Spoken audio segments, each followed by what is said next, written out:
Shark Tank, Negociando con Tiburones, es un programa de televisión que se emite en varios países y consiste en que una persona lleva al programa una idea de negocio o quiere sacar adelante un producto que él ha inventado, mejorado, que quiere patentar, y lo presenta frente a un jurado de empresarios e inversores y tratan de convencerle de que compren o le ayuden a poner en marcha ese producto, esa idea, la venden de tal manera que esa idea, ese producto sea digno de ser financiado.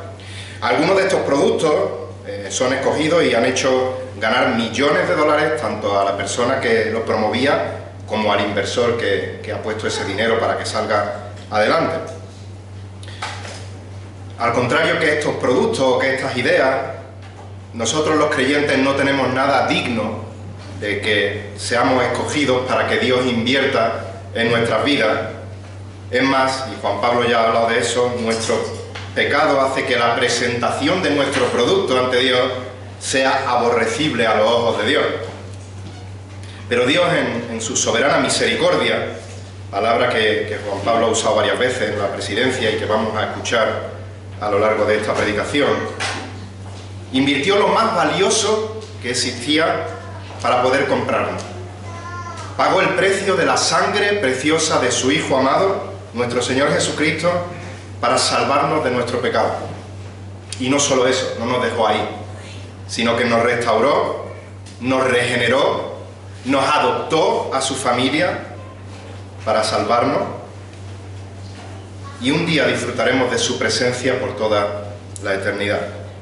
Y es de esta misericordia y de la respuesta que los creyentes tenemos que dar a esta misericordia de lo que vamos a hablar en el día de hoy, de lo que el apóstol Pablo va a hablar del capítulo 12 de Romanos en adelante. Comenzamos hoy Romanos capítulo 12 y llegamos a un punto de inflexión en esta carta. Durante los 11 primeros capítulos, el apóstol Pablo ha estado de manera general exponiendo la doctrina de la justificación. Durante 11 capítulos ha estado dando la parte doctrinal de su argumentación. Si recordáis, desde que empezamos la carta, capítulo 1, versículo 1 hasta el capítulo 3, versículo 20, el apóstol Pablo está mostrando el pecado del hombre, la situación desesperada de condenación del hombre en el infierno. Y una vez que deja claro que no hay justo ni a uno, que no hay quien entienda, que no hay quien busque a Dios, que estamos justamente condenados al infierno por nuestro pecado y que no podemos alcanzar por nuestros medios la gloria de Dios, estamos destituidos de la gloria de Dios. A partir del 3.21 hasta el 11.36 nos muestra el camino de la salvación, nos muestra la justificación por gracia por medio de la fe, nos muestra la santificación del creyente y nos habla de la futura glorificación de nuestros cuerpos. Así que ahora, a partir del capítulo 12 en adelante, Pablo va a proseguir poniendo en práctica la doctrina que ya ha explicado. Si os fijáis, de los capítulos 1 al 11 que ya hemos visto, la mayoría de los verbos están en modo indicativo.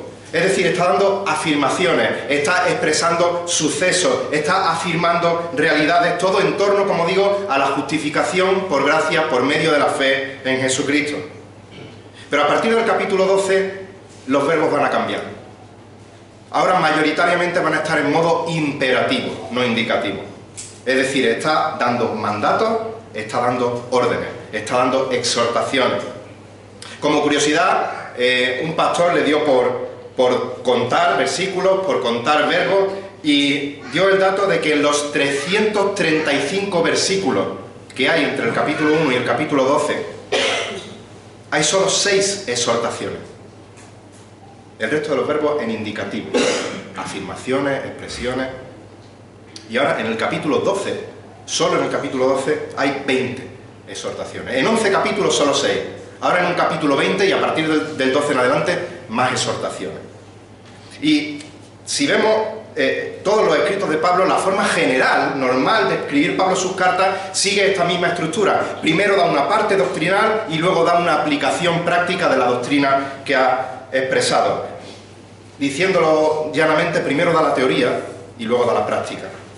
Así que después de 11 capítulos de doctrina, como digo, sobre todo basado en la doctrina de la justificación. Ahora Pablo en los siguientes capítulos nos va a hablar de la aplicación práctica en la vida del creyente de esta doctrina en todas las áreas de la vida. En su relación con Dios, en su relación en la Iglesia, en su relación con las autoridades que Dios ha puesto, en su relación con los extraños, incluso con los enemigos. Pablo nos va a mostrar cómo debe responder el creyente en su vida diaria frente a la realidad de que ha sido justificado por gracia por medio de la fe en Jesucristo.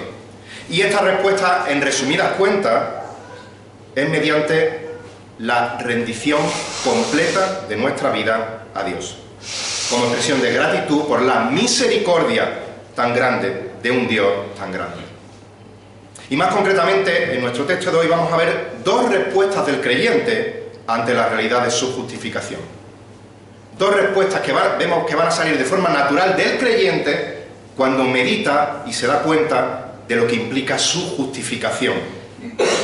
Solo vamos a ver dos versículos, Romanos 12 del 1 al 2, y veremos que en el primer versículo, en el versículo 1, ante la realidad de la justificación, el creyente somete su cuerpo a Dios. Y en el versículo 2 veremos que ante la realidad de la justificación, el creyente somete su mente a la palabra de Dios. En definitiva, somete todo su ser a Dios. Somete su cuerpo a Dios, somete su mente a la palabra de Dios. Si me queréis acompañar, Romanos capítulo 12, vamos a leer los dos primeros versículos y leo en la versión de las Américas. Y dice así el apóstol Pablo, Romanos 12:1: por consiguiente, hermanos, os ruego por las misericordias de Dios que presentéis vuestro cuerpo como sacrificio vivo y santo, aceptable a Dios, que es vuestro culto racional. Versículo 2: y no os adaptéis a este mundo, sino transformaos mediante la renovación de vuestra mente, para que verifiquéis cuál es la voluntad de Dios, lo que es bueno, aceptable y perfecto. Hasta aquí la palabra del Señor. Así que la primera respuesta del creyente frente a la realidad de su justificación es que el creyente somete su cuerpo a Dios. Versículo 1 comienza diciendo por consiguiente. Reina la Valera dice así que. Y estas dos palabras conectan nuestro texto con lo que nos ha dicho anteriormente. En este caso el contexto inmediato no son los últimos versículos del capítulo 11, sino que es los capítulos 1 al 11. Debido a toda esa doctrina que hemos visto, por consiguiente, hermanos. Fijaos el corazón pastoral con el que Pablo se dirige a sus destinatarios. Les muestra humildad. Él mismo es un hermano en la fe. Yo soy un hermano con vosotros, por consiguiente, hermanos. Se presenta con ternura, mostrando que él es un hijo de Dios como cada uno de los que van a recibir la carta, y por ello les ama. Y antes de seguir, me gustaría hacer una aclaración que es obvia, pero que es bueno que a veces recordemos.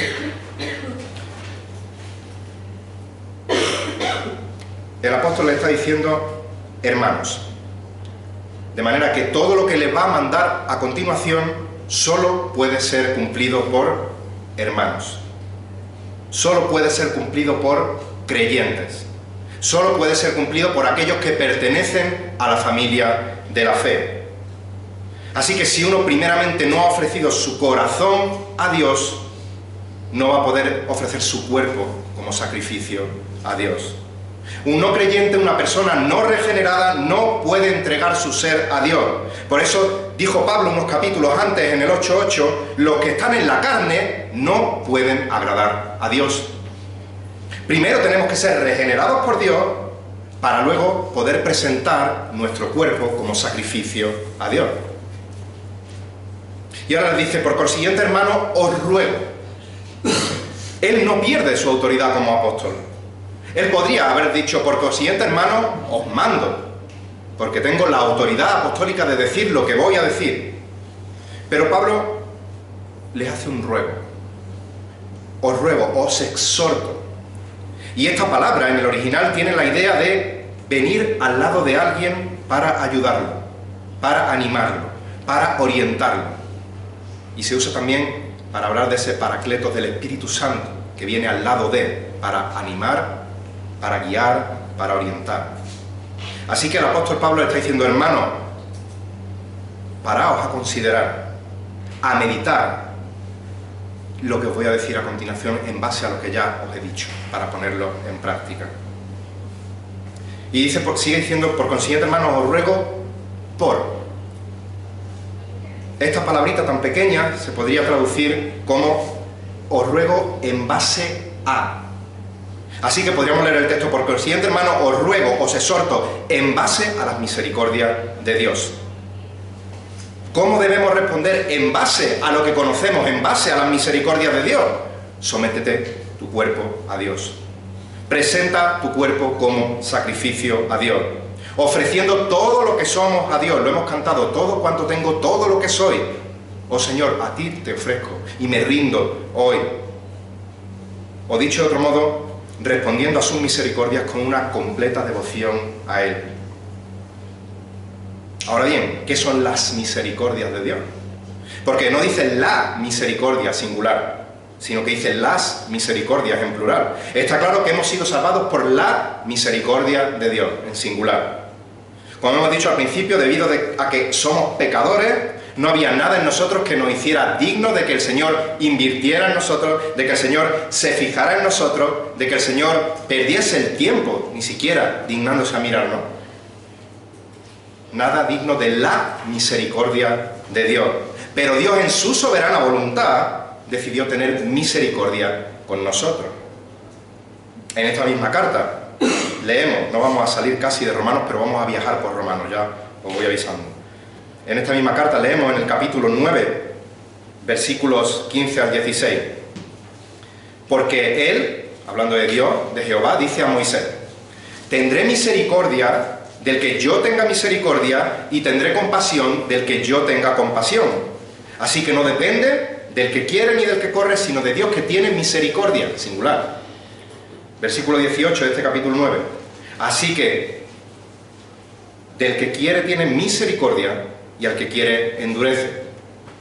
Sigue diciendo capítulo 11, versículos 30 al 32. Capítulo 11 de Romanos, versículo 30. Pues así como vosotros en otro tiempo fuisteis desobedientes a Dios, pero ahora se os ha mostrado misericordia por razón de la desobediencia de ellos, así también ellos ahora han sido desobedientes para que por la misericordia mostrada a vosotros, también a ellos les sea mostrada ahora misericordia. Porque Dios ha encerrado a todos en desobediencia para mostrar misericordia a todos. Así que Dios muestra su misericordia a pecadores que no lo merecemos y le alabamos por ello. Pero Pablo está diciendo en este versículo: os ruego por las misericordias de Dios, en plural. Porque está haciendo referencia a todas las expresiones de la misericordia singular de Dios que hemos visto a lo largo del capítulo 1 hasta el capítulo 11 de la carta a los romanos. Así que, como digo y anunciado, vamos a estar viajando un poco por la carta a los romanos. Vamos a estar viajando por los primeros capítulos de Romanos, los primeros 11 capítulos, así que los que estáis tomando nota, no hace falta que busquéis cada texto, confiar en mí que voy a leer el texto correcto, apuntar si queréis el versículo y luego en casa o viendo el vídeo otra vez lo comprobáis para así no perderos, porque vamos a movernos bastante. Pero me gustaría que meditásemos en las misericordias de Dios, en algunas de las expresiones de la misericordia de Dios que hemos visto a lo largo de estos 11 capítulos, desde que empezamos a estudiar la carta a los romanos. Por ejemplo, y seguro que me dejo alguna, su bondad, su tolerancia y su paciencia. Esas son expresiones de la misericordia de Dios y forman parte de las misericordias de Dios, en las que meditamos y como respuesta natural nuestros cuerpos los entregamos como sacrificio a Dios. Su bondad, su tolerancia y su paciencia. Romanos capítulo 2, versículo 4. O tienes en poco la riqueza de su bondad, tolerancia y paciencia, ignorando que la bondad de Dios te guía al arrepentimiento. Capítulo 9, versículo 22. Dice: y que si Dios, aunque dispuesto a demostrar su ira y a hacer notorio su poder, soportó con mucha paciencia a los vasos de ira preparados para destrucción. 11:22. Mira pues la bondad y la severidad de Dios. Severidad para los que cayeron, pero para ti, bondad de Dios, si permaneces en su bondad, de lo contrario tú también serás cortado.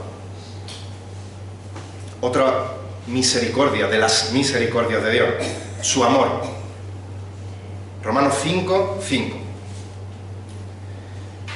Y la esperanza no desilusiona porque el amor de Dios ha sido derramado en nuestros corazones por medio del Espíritu Santo que nos fue dado. 8:35. ¿Quién nos separará del amor de Cristo? Tribulación, angustia, persecución, hambre, desnudez, peligro, espada. 8:37 al 39. Pero en todas estas cosas somos más que vencedores por medio de aquel que nos amó. Porque estoy convencido que ni la muerte, ni la vida, ni ángeles, ni principados, ni lo presente, ni lo porvenir, ni los poderes, ni lo alto, ni lo profundo, ni ninguna otra cosa creada nos podrá separar del amor de Dios que es en Cristo Jesús, Señor nuestro. El poder de Dios para salvación, otra de las misericordias de Dios, su poder en la salvación. Capítulo 1, versículo 16. Porque no me avergüenzo del Evangelio, pues es el poder de Dios para salvación de todo el que cree. Judío primeramente, también el griego. Otra muestra de sus misericordias, la paz, su paz, capítulo 1, versículo 7. A todos los amados de Dios que están en Roma, llamados a ser santos, gracias a vosotros y paz de parte de Dios nuestro Padre y del Señor Jesucristo. 2:10. Pero gloria, honor y paz para todo el que hace lo bueno. 5:1. Por tanto, habiendo sido justificados por la fe, tenemos paz para con Dios por medio de nuestro Señor Jesucristo. 8:6. Porque la mente puesta en la carne es muerte, pero la mente puesta en el Espíritu es vida y paz. Otra expresión de la misericordia, otra de las misericordias de Dios, su esperanza. Su esperanza. Capítulo 5, versículo 2. Por medio de quien también hemos obtenido entrada por la fe a esta gracia en la cual estamos firmes y nos gloriamos en la esperanza de la gloria de Dios. Otra más, su justicia. Su justicia. Romanos 3, 21 y 22. Pero ahora, aparte de la ley, la justicia de Dios ha sido manifestada, atestiguada por la ley y por los profetas, es decir, la justicia de Dios por medio de la fe en Jesucristo para todos los que creen, porque no hay distinción. Romanos 4, 6. Como también David habla de la bendición que viene sobre el hombre a quien Dios atribuye su justicia aparte de las obras. Seguimos en el capítulo 4, versículo 13. Porque la promesa a Abraham y a su descendencia de que él sería heredero del mundo no fue hecha por medio de la ley, sino por medio de la justicia en la fe. Capítulo 5, versículo 17. Porque si por la transgresión de uno, por este reinó la muerte, mucho más reinarán en vida por medio de uno, Jesucristo, los que reciben la abundancia de la gracia y el don de la justicia. Mismo capítulo 5, versículo 19. Porque así como por la desobediencia de un hombre los muchos fueron constituidos pecadores, así también por la obediencia de uno los muchos serán constituidos justos. Mismo capítulo 5, versículo 21. Para que así como por el pecado reinó la muerte, así también la gracia reine por medio de la justicia para vida eterna, mediante Jesucristo nuestro Señor. Otra de las misericordias, su gracia y su fe. Su gracia y su fe. Romanos 3, 24. Siendo justificados gratuitamente por gracia, por medio de la redención que es en Cristo Jesús. 4:16. Por eso es por fe, para que esté de acuerdo con la gracia, a fin de que la promesa sea firme para toda la posteridad, no solo a los que son de la ley, sino también a los que son de la fe de Abraham, el cual es Padre de nosotros. Capítulo 5, versículo 2. Por medio de quien también hemos tenido entrada por la fe a esta gracia, en la cual estamos firmes y nos gloriamos en la esperanza de la gloria de Dios. Algunos se puede repetir. Mismo capítulo 5, versículo 15. Pero no sucede con la dádiva como con la transgresión, porque si por la transgresión de uno murieron muchos, mucho más la gracia de Dios y el don por la gracia de un hombre, Jesucristo, abundaron para los muchos. Mismo capítulo, versículos 20 y 21. Y la ley se introdujo para que abundara la transgresión, pero donde el pecado abundó, sobreabundó la gracia. Para que así como el pecado reinó en la muerte, así también la gracia reine por medio de la justicia para vida eterna, mediante Jesucristo nuestro Señor. Capítulo 6, versículo 14. Porque el pecado no tendrá dominio sobre vosotros, pues no estáis bajo la ley, sino bajo la gracia. Otra muestra de las misericordias de Dios. El perdón y la propiciación de nuestros pecados. El perdón y la propiciación de nuestros pecados. 3:25. A quien Dios exhibió públicamente como propiciación por su sangre a través de la fe, como demostración de su justicia, porque en su tolerancia Dios pasó por alto los pecados cometidos anteriormente. Otra muestra de las misericordias de Dios. Perdón a los que estáis escribiendo, que os tengo con la lengua fuera. La adopción como hijos de Dios. Capítulo 8, versículos 14 al 17, la adopción como hijos de Dios. Capítulo 8, 14 al 17. Porque todos los que somos guiados por el Espíritu de Dios, los tales son hijos de Dios. Pues no habéis recibido un espíritu de esclavitud para volver otra vez al temor, sino que habéis recibido un espíritu de adopción como hijos por el cual clamamos, Abba, Padre. El Espíritu mismo da testimonio a nuestro espíritu de que somos hijos. Y si hijos, también herederos, herederos de Dios y coherederos con Cristo, si en verdad padecemos con Él, a fin de que también seamos glorificados con Él. Otra muestra de las misericordias de Dios. El ser morada del Espíritu Santo. El ser morada del Espíritu Santo. Capítulo 8, principio del versículo 9 dice, Romanos 8, 9, sin embargo, vosotros no estáis en la carne, sino en el Espíritu, si en verdad el Espíritu de Dios habita en vosotros. Versículo 11 de este capítulo 8, pero si el Espíritu de aquel que resucitó a Jesús de entre los muertos habita en vosotros, el mismo que resucitó a Cristo Jesús de entre los muertos, también dará vida a vuestros cuerpos mortales por medio de su Espíritu que habita en vosotros. Otra más. La conformidad a la imagen de su Hijo. La conformidad a la imagen de Cristo. Capítulo 8, versículo 29. Porque a los que de antemano conoció, a estos también predestinó a ser hechos como conforme a la imagen de su Hijo. 8:29. Otra más. Su gloria reflejada en nosotros. Su gloria reflejada en nosotros. Capítulo 5, versículo 2. Por medio de quien también hemos obtenido entrada por la fe a esta gracia, en la cual estamos firmes y nos gloriamos en la esperanza de la gloria de Dios. 8:18. Pues considero que los sufrimientos de este tiempo presente no son dignos de ser comparados con la gloria que nos ha de ser revelada. 9:23. Lo hizo para dar a conocer las riquezas de su gloria sobre los vasos de misericordia, que Él de antemano preparó para gloria. Otra muestra más de las misericordias de Dios, la resurrección de nuestros cuerpos. La resurrección de nuestros cuerpos. Capítulo 8, versículo 11. Pero si el Espíritu de aquel que resucitó a Jesús de entre los muertos habita en vosotros, el mismo que resucitó a Cristo Jesús de entre los muertos, también dará vida a vuestros cuerpos mortales por medio de su Espíritu que habita en vosotros. Otra más. La glorificación futura de nuestros cuerpos.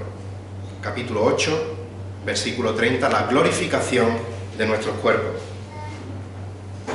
Y a los que predestinó, a estos también llamó, y a los que llamó, a estos también justificó, y a los que justificó, a estos también glorificó. Algo tan cierto que va a suceder que lo escribe en presente como si ya hubiera sucedido. Otra más. La última que tengo apuntada y seguro que me he dejado alguna. La vida eterna en su presencia. La vida eterna en su presencia. Capítulo 5, versículo 21. Para que así como el pecado reinó en la muerte, así también la gracia reine por medio de la justicia para vida eterna mediante Jesucristo nuestro Señor. Del 5:21 saltamos al 6, 22 y 23. Pero ahora, habiendo sido libertados del pecado y hechos siervos de Dios, tenéis por vuestros frutos la santificación y como resultado la vida eterna. Porque la paga del pecado es muerte, pero la dádiva de Dios es vida eterna en Cristo Jesús, Señor nuestro. Y no olvidemos que todas estas expresiones de la misericordia de Dios quedan englobadas en el tema principal que el apóstol Pablo ha ido desarrollando durante 11 capítulos. La justificación solo por gracia, solo por medio de la fe, solo por medio de Jesucristo. Romanos 3, 24 y 25. Siendo justificados gratuitamente por gracia, por medio de la redención que es en Cristo Jesús, a quien Dios exhibió públicamente como propiciación por su sangre, a través de la fe, como demostración de su justicia, porque en su tolerancia Dios pasó por alto los pecados cometidos anteriormente. ¿Por qué he querido invertir este tiempo en recordar todas estas expresiones de la misericordia de Dios? Vamos a recordarlas.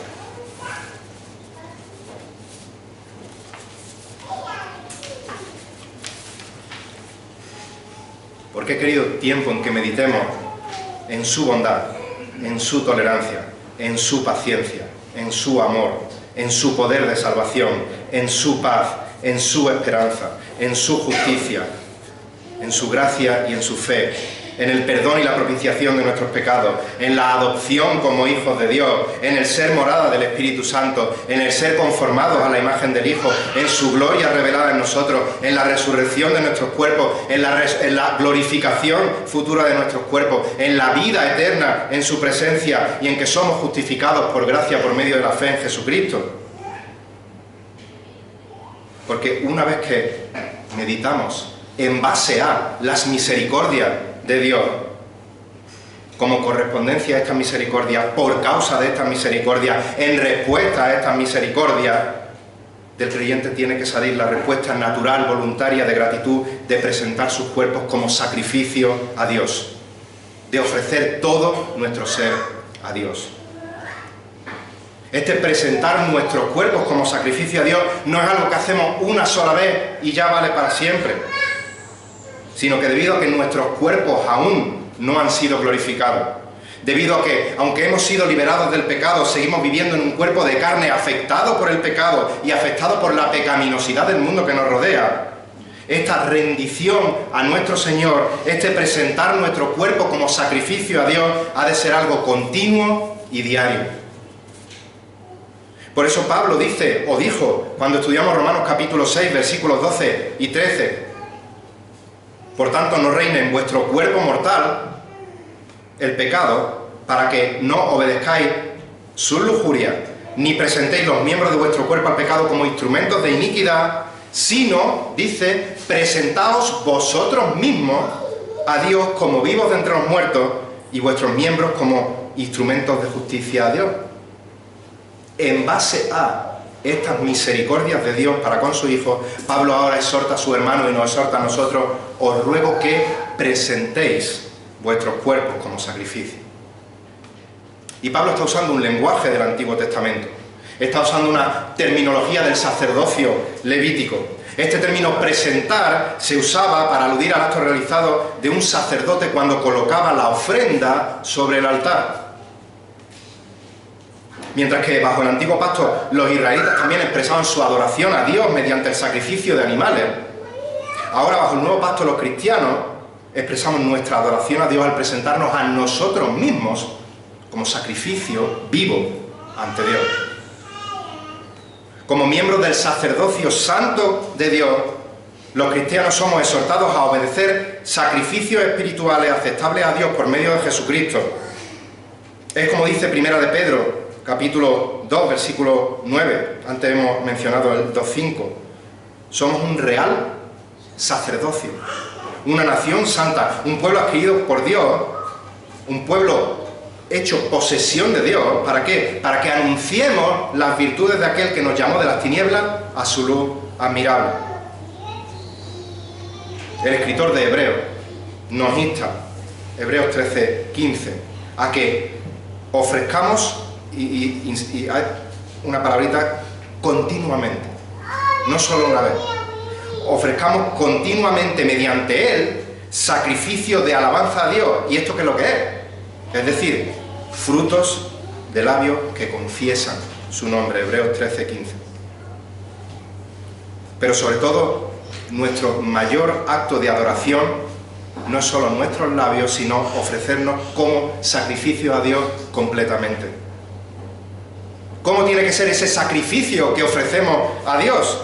Pues por un lado tenemos que presentar nuestros cuerpos como sacrificio vivo, dice el apóstol Pablo. Bajo el antiguo pacto se presentaba una ofrenda de un animal vivo al sacerdote y el cual se sacrificaba. Lo colocaba en el altar como beneficio para la persona que lo había traído. Pero con la venida de Jesucristo ya no es necesario realizar ningún sacrificio más. ¿Por qué? Hebreos 9, 11 y 12. Porque cuando Cristo apareció como sumo sacerdote de los bienes futuros, a través de un mayor y más perfecto tabernáculo, no hecho de mano, es decir, no de esta creación, y no por medio de la sangre de machos cabríos y de becerros, sino por medio de su propia sangre, entró en el lugar santísimo una vez y para siempre, habiendo obtenido redención eterna. El sacrificio de nuestro Señor y Salvador Jesucristo, la entrega del Cordero de Dios en nuestro lugar, fue suficiente para redimirnos. Ya no hacen falta más sacrificios de animales, pero ahora los redimidos nos ofrecemos nosotros mismos a Dios como sacrificio vivo. ¿Por qué? Porque procede de la nueva vida que tenemos dentro de nosotros. Y por otra parte, además de un sacrificio vivo, tiene que ser un sacrificio santo. Esta palabra literalmente significa apartado para un propósito determinado, apartado para un propósito especial. Y como sabéis, bajo el antiguo pacto no valía cualquier animal para presentarlo como sacrificio. Tenía que ser un animal sin tacha, sin mancha, sin defecto. Esto simbolizaba la pureza espiritual y la pureza moral. Y ahora, de manera similar, los creyentes somos santos, somos apartados para el propósito especial de servir a Dios y de vivir para Dios y de vivir para la gloria de Dios, porque la sangre de Jesucristo nos ha limpiado de todo pecado. La justicia perfecta de Cristo nos ha sido imputada y ahora somos vistos como santos a los ojos de Dios. Somos vistos sin mancha ninguna a través de nuestra justificación. Y solo cuando presentamos todo nuestro ser como sacrificio vivo, como sacrificio santo a nuestro Dios, entonces ese sacrificio será aceptable a Dios. Nuestro sacrificio, nuestra entrega no solo es aceptada por Dios, sino que también es aceptable a Dios, es grato para Dios, es agradable para Dios. El apóstol Pablo termina diciendo este versículo: os ruego por la misericordia de Dios que os presentéis vuestros cuerpos como sacrificio aceptable a Dios. Dice que es vuestro culto racional. Esta palabra en el original es logikos o logikos, de la cual procede nuestra palabra en el castellano lógico, racional, razonable. Cuando los creyentes meditamos en las misericordias de Dios, en todo lo que Pablo nos ha mostrado desde el capítulo 1 hasta el capítulo 11, cuando meditamos en todo lo que Dios ha hecho para que sea posible el perdón de nuestros pecados, nuestra salvación, nuestra santificación, nuestra glorificación, la respuesta lógica, la respuesta natural que tiene que surgir de nosotros es presentarnos como sacrificio a Dios. Brindarle una devoción de todo corazón a Dios es el único culto racional, es el único culto lógico que el creyente puede darle a Dios. Es la respuesta que daba el salmista, como ha leído Juan Pablo en el Salmo 5, versículo 7. Mas yo, por la abundancia de tu misericordia, entraré en tu casa, me postraré en tu santo templo con reverencia. Es la respuesta natural del amor del creyente al amor infinito que ha recibido de parte de Dios. Cuando contemplamos las misericordias de Dios, sentimos la necesidad de presentarnos como sacrificio vivo, santo a Dios, y Dios se va a agradar en ese sacrificio. En cuanto a este tema, un predicador recordaba la primera estrofa de un himno que escribió Mariano San León, que dice así, y muchos lo sabréis. Dice: qué amor tan inmenso, Señor, en ti he visto. Qué amor me revela tu hondo sufrir. ¿Quién puede su vista posar en tu leño y luego insensible su ruta seguir? Cuando contemplamos la misericordia de Dios en la salvación, la obra redentora del Señor Jesucristo en la cruz del Calvario, no podemos quedar igual.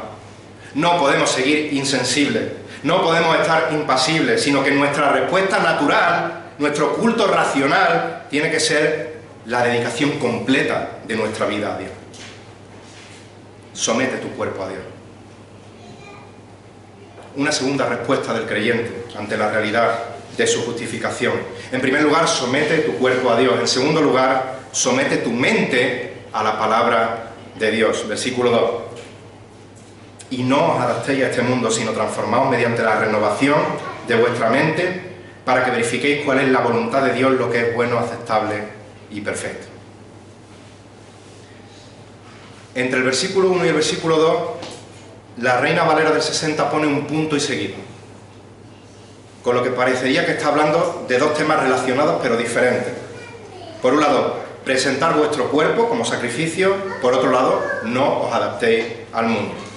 Pero en el original griego hay una conjunción copulativa muy chiquitita que sí traduce la Biblia de las Américas, y es una Y.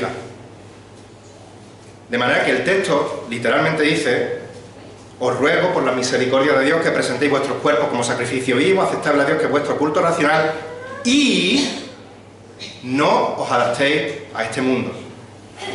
Es importante porque Pablo no está hablando de dos cosas separadas, de dos cosas diferentes, sino que los dos temas están ligados íntimamente entre sí. El apóstol Pablo nos acaba de decir que tenemos que entregar nuestros cuerpos como sacrificio vivo a Dios, y a continuación nos da las instrucciones para que podamos lograr esto. ¿Cómo podemos lograrlo? Sometiendo nuestra mente a la palabra de Dios. Y para enseñarnos cómo podemos someter nuestra mente a la palabra de Dios, nos va a dar otras dos instrucciones. Por un lado, lo que no debemos hacer para someter nuestra mente a la palabra de Dios, y por otro lado, lo que sí debemos hacer para someter nuestra mente a la palabra de Dios. Así que, en primer lugar, ¿qué es lo que no tienes que hacer para poder someter tu mente a la palabra de Dios? Versículo 2. Y no os adaptéis, y no os conforméis a este mundo. El verbo es un imperativo, el verbo es un mandato, no es una sugerencia. Este mandato en el original, no os adaptéis, no os conforméis, dice la Reina Valera, se podría traducir como: no os forméis conforme al patrón de, no adquiráis la forma de. Es como cuando estás haciendo galletas y tienes los moldes de corazón, de muñequito, de lo que quieras, metes la masa en el molde, la horneas, y cuando la sacas sale con la forma de. Esa masa se ha conformado al molde. Pablo está diciendo: no adaptéis a este mundo, no os adaptéis a este siglo, no os conforméis al patrón de este mundo, no adquiráis la forma del molde con el que os quiere amoldar este mundo. Y la palabra mundo aquí, como sabéis, no se refiere al planeta Tierra en el que vivimos, sino que se refiere a ese sistema de pensamiento del mundo que está dominado por Satanás. Se refiere a las ideologías, a la filosofía, a las sabidurías de este mundo, que se oponen o bien de manera frontal o bien de manera sutil al pensamiento de Dios y a la enseñanza de la Biblia. El apóstol Juan nos lo advierte en 1 de Juan 5:19, ya llegaréis las señoras, pero dice: sabemos que somos de Dios y que todo el mundo yace bajo el poder del maligno. El pensamiento del mundo, este siglo, yace bajo la dirección del maligno. Y hemos de procurar con diligencia, con sabiduría, no amoldarnos a esa forma de pensamiento. Pablo no está diciendo a los creyentes en Roma: mira, iros lo más lejos que podáis a un monasterio o a hacer una comuna en la que solo haya creyentes. De hecho, el Señor Jesús, en el Evangelio de Juan, en el capítulo 17, los versículos 14 y 15, Él está orando al Padre por los creyentes, por los cristianos, y dice: yo les he dado tu palabra y el mundo los ha odiado. ¿Por qué? Porque no son del mundo, como yo tampoco soy del mundo. Y ahora ora por ello y dice: no te ruego que los saques del mundo. Lo que te ruego es que los guardes del maligno. Que los guardes de que sean conformados al pensamiento de este mundo, que se amolden a este siglo. Y sabemos que el diablo anda como león rugiente, al acecho, buscando a quien devorar, 1 Pedro 5, 18. Así que Pablo está exhortando aquí a que no nos conformemos, no nos adaptemos, no nos amoldemos a la forma de pensar y a la forma de actuar del mundo en el que vivimos. Por eso Pablo advierte en 1 Corintios 15, versículo 33, no os dejéis engañar. Las malas compañías corrompen las buenas costumbres. Tenemos que tener cuidado con las compañías que frecuentamos, pero está claro que en el mundo en que vivimos es imposible evitar por completo aislarnos en una burbuja de estas malas compañías. En los estudios, en el trabajo, en nuestra vecindad, incluso en nuestra familia, si tenemos personas no creyentes. ¿Qué decir del adoctrinamiento que están tratando de hacer de nuestros hijos en colegios, institutos, universidades, en cuanto a la ideología woke, en cuanto al movimiento LGTB, en cuanto al derecho al aborto, en cuanto al libertinaje sexual, tratando de destruir los pilares que Dios ha establecido del matrimonio, de la familia, y 1001 temas más que podríamos mencionar en esta mañana que van en contra de la palabra de Dios? Por tanto, lo que tenemos es que estar alertas. Lo que tenemos es que someter nuestra mente a la palabra de Dios. Tenemos que filtrar toda la información por los lentes de la palabra. Y así no seremos confundidos y caeremos presa de este mundo, de este siglo.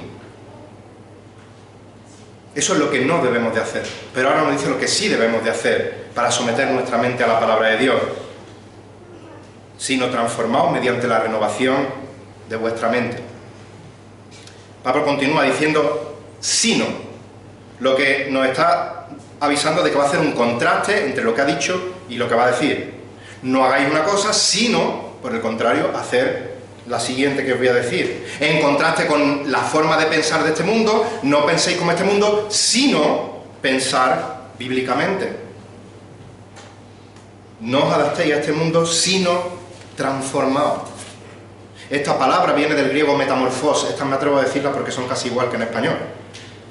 De donde proviene la palabra metamorfosis. Transformaos significa cambiar internamente la condición fundamental. Cambiar internamente quiénes somos. No mejorar. No añadir mejoras, como hemos dicho muchas veces. No el cristiano 2.0, porque la versión 1.0... No. Transformar, cambiar radicalmente internamente quiénes somos. Presentar nuestro cuerpo como sacrificio a Dios no es cambiar externamente nuestro comportamiento. No es sustituir unas formas por otras formas, sino que es necesaria una transformación interna que se verá luego reflejada externamente en nuestras acciones. El creyente necesita una transformación interior. El creyente necesita renovar su mente. Y este mandato, transformaos, es un presente, pasivo, imperativo en el original griego. Y esto es importante. Aquí no nos damos de cultureta, no. Es que es importante entender la gramática del texto para poder aplicar bien el texto. Presente, pasivo, imperativo. Presente porque la transformación es algo continuo, es algo progresivo. Es una transformación que el creyente debe procurar todos los días, día a día. Pero por otra parte la voz es pasiva, Lo que indica que no somos nosotros los que nos transformamos, sino que recibimos la acción de ser transformados. Por tanto, podríamos traducir este versículo: dejaos ser transformados, porque la transformación la realiza el Espíritu Santo, no la realizamos nosotros. Ahora bien, ¿cómo se lleva a cabo esta transformación? Mediante la renovación de vuestra mente, de vuestro entendimiento, dice la Reina Valera. Literalmente, de vuestra manera de pensar. ¿Y cómo sucede esto? Mediante la iluminación del Espíritu Santo, por medio del estudio diligente de la palabra de Dios. Mediante la iluminación del Espíritu, por medio de nuestro estudio diligente de la palabra de Dios. Dios no nos transforma de alguna manera usando algún tipo de éxtasis o dándonos revelaciones místicas. Dios no nos transforma apelando a nuestros sentimientos, sino que Dios usa su revelación escrita para transformar, renovar nuestra mente, nuestro razonamiento. Como ya hemos dicho otras veces, nuestra fe no es una fe ciega. Los creyentes no somos títeres, sino que Dios nos habla por medio de su palabra. Por medio de su palabra podemos conocerle, por medio de su palabra podemos comprender su voluntad, mediante nuestro razonamiento, bajo la guía del Espíritu Santo, eso sí. Ahora bien, hemos dicho antes que este verbo era presente, ya lo hemos dicho, que era pasivo, lo hemos dicho, pero también hemos dicho que era un imperativo. O sea que no somos totalmente pasivos en la renovación de nuestra mente. Somos responsables de la renovación de nuestra mente. Tenemos que dejar que el Espíritu obre en nuestra vida, pero somos nosotros los que tenemos que dar el callo estudiando la palabra de Dios. Por eso dice el apóstol Pablo en Filipenses capítulo 2 versículos 12 y 13: así que, amados míos, tal como siempre habéis obedecido, no solo en mi presencia, sino ahora mucho más en mi ausencia, ocupaos vosotros en vuestra salvación con temor y temblor. ¿Por qué? Porque Dios es el que produce en vosotros tanto el querer como el hacer para su beneplácito. Dios produce la obra en nosotros. Nosotros no podemos transformarnos, es algo pasivo, pero nosotros tenemos el hacer en esa obra. Segunda de Tesalonicenses 2:13: pero nosotros siempre tenemos que dar gracias a Dios por vosotros, hermanos amados por el Señor, porque Dios os ha escogido desde el principio para salvación mediante la santificación. ¿Por quién? Por el Espíritu, en la fe de la verdad. Dios te escoge, Dios te salva, Dios te santifica por el Espíritu, pero ¿cómo? Ejercitando nuestra fe en la verdad. Profundizando en la palabra de Dios para que Dios produzca su obra en nosotros. Mirad, hay personas que no les gusta usar términos teológicos porque no aparecen en la Biblia, para hacer referencias a verdades que sí aparecen en la Biblia. Pero siempre que lo usemos bien, a veces es bueno usar términos teológicos para tener una mejor comprensión de lo que leemos en la palabra. Por ejemplo, la palabra Trinidad no aparece. Comprender la Trinidad es complicado. Bueno, no lo podemos comprender, pero ¿me entendéis? Es complicado. Entonces usamos la Trinidad para hablar de un Dios en tres personas, Padre, Hijo, Espíritu Santo, y nos facilita poder hablar de esto y estudiar el tema. En nuestro caso, en los versículos de hoy, estamos viendo este presente imperativo pasivo que nos manda a que dejemos ser transformados mediante la renovación de nuestra mente. Y eso es lo que se conoce como santificación progresiva. El proceso por el cual vamos siendo transformados día a día por el Espíritu Santo mediante la guía de su palabra. Dios usa las Escrituras para transformarnos por medio del Espíritu Santo conforme a la imagen de su Hijo amado, nuestro Señor Jesucristo, para que pensemos como Él piensa y actuemos como Él actúa. Que no nos dé miedo decir santificación progresiva. Un buen ejemplo de esta transformación del creyente, de su mente por medio de la palabra de Dios, lo tenemos en 2 de Corintios 3:18. Dice el apóstol Pablo en 2 de Corintios 3:18: pero todos nosotros, con el rostro descubierto, contemplando como en un espejo la gloria del Señor, estamos siendo transformados en la misma imagen de gloria en gloria, como por el Señor el Espíritu. Y vamos a desgranar esto para entenderlo bien. Está hablando de Moisés, y en contraste a Moisés, del cual ha ido hablando en el pasaje, dice que ahora nosotros todos, es decir, los creyentes, con el rostro descubierto, es decir, conociendo la historia del otro lado de la cruz, sin el velo y la ceguera del pecado.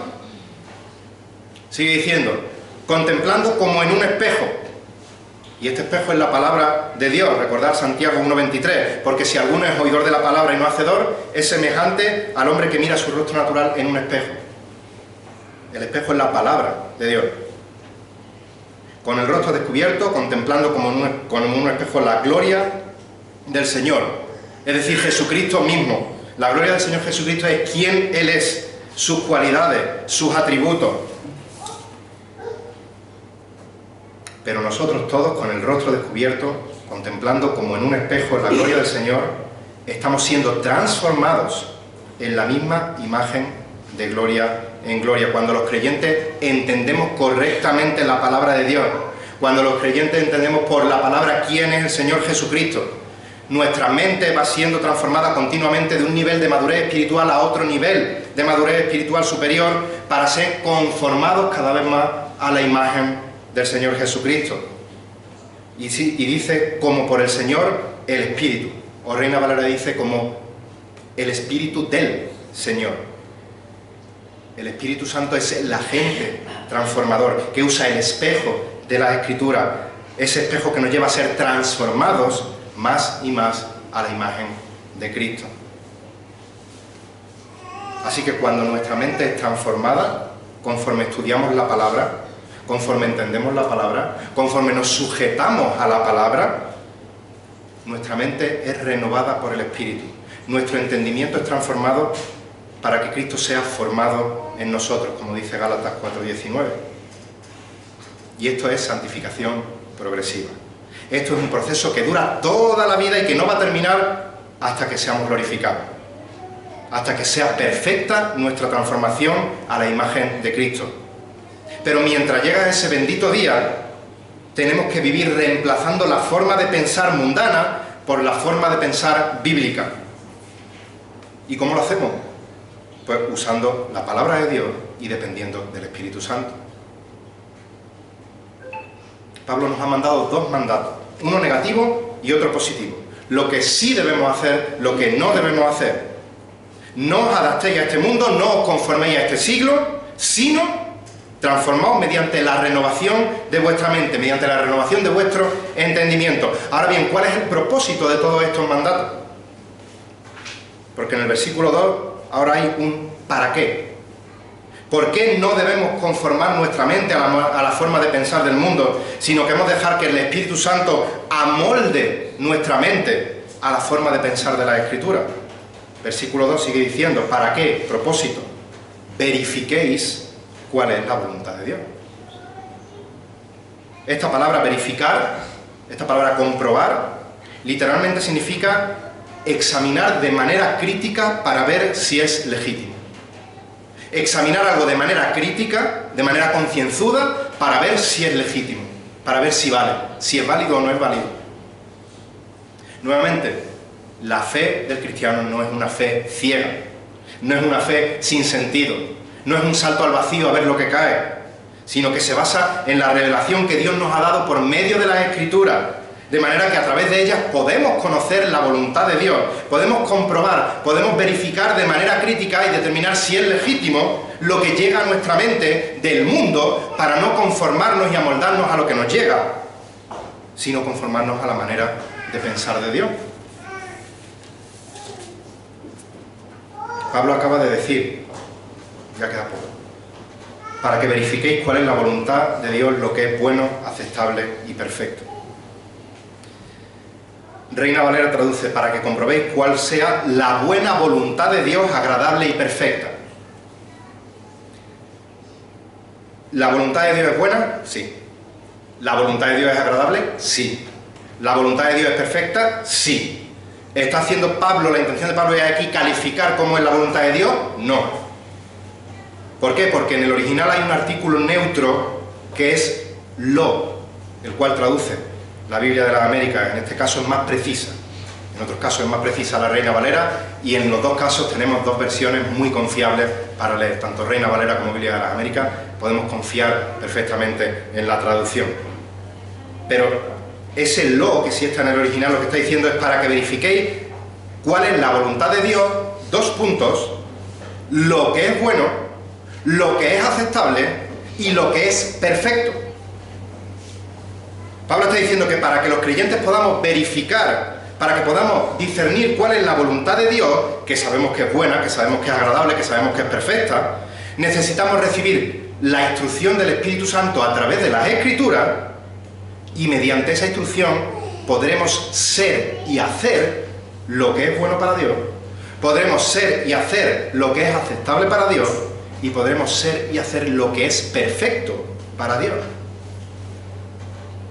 Por lo tanto, el creyente que vive sin conformarse, sin amoldarse al sistema de este mundo y renueva su mente por medio de la palabra de Dios y bajo la guía del Espíritu, va a poder vivir conforme a la voluntad de Dios, va a vivir en lo que es bueno, va a vivir en lo que agrada a Dios y va a vivir en lo que es perfecto delante de Dios.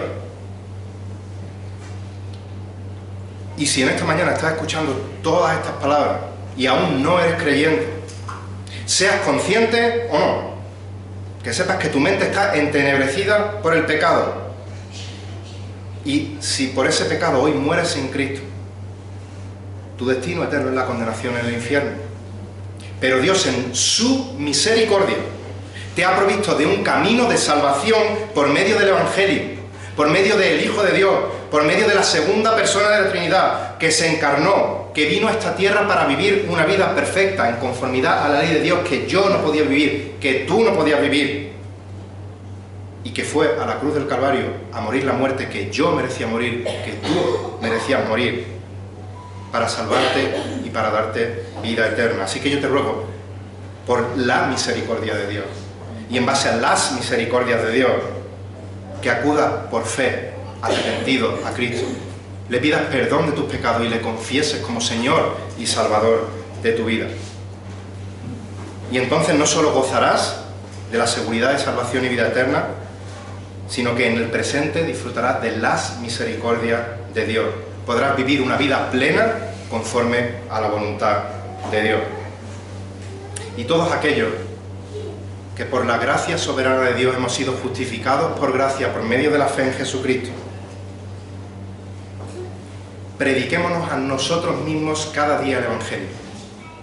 Recordémonos a nosotros mismos cada día las misericordias de Dios en nuestra salvación, y que así de forma natural presentemos cada día nuestros cuerpos como sacrificios vivos, santos y aceptables a Dios.